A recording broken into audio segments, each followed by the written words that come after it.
Pernah telat padahal bangun tepat waktu? Jangan salahkan alarm dulu. Kadang yang bikin telat itu bukan jam, bukan macet, tapi tas yang kelihatannya diam aja. Iya, tas. Benda kecil yang sering kita remehkan tapi efeknya bisa bikin jadwal berantakan. Lucunya, kita sering bilang, bentar lagi, cuma buat nyari satu barang kecil di tas. 5 detik jadi 1 menit. 1 menit jadi 5 menit. Dari santai berubah panik. Dan anehnya, kejadian ini kayak nggak pernah kita sadari.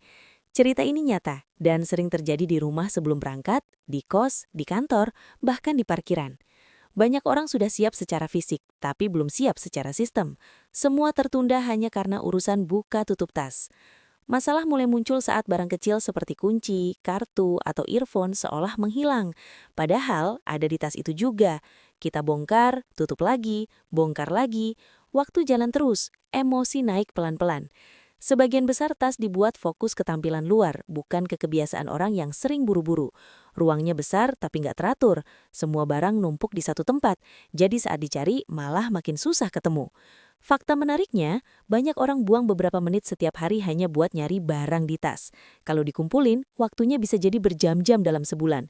Tapi karena kejadiannya kecil, kita nganggap itu normal. Yang jarang disadari, kondisi tas berantakan bikin otak makin susah fokus. Saat panik, kita justru makin sulit nemu barang.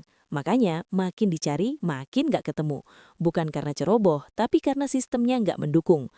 Tas INDOMS hadir bukan cuma sebagai tas, tapi sebagai alat bantu rutinitas.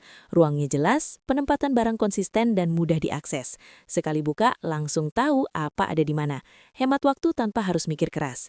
Lucunya, banyak orang rela lari ke halte atau parkiran karena telat, tapi nggak pernah curiga sama tasnya sendiri. Padahal, sumber masalahnya ada di situ tiap hari. Kita kejar waktu, tapi lupa ngerapiin penyebabnya. Kalau kamu sering telat bukan karena bangun kesiangan, mungkin saatnya evaluasi tas yang kamu pakai setiap hari. Tas yang tepat bukan cuma nyimpen barang, tapi bantu hidup lebih rapi dan gak ribet. Link produknya ada di keranjang kuning. Kalau kamu pernah ngalamin drama kecil tapi dampaknya gede kayak gini, berarti kamu gak sendirian. Follow dan like biar kita bahas hal-hal sepele yang sering kejadian tapi jarang disadari dalam hidup sehari-hari.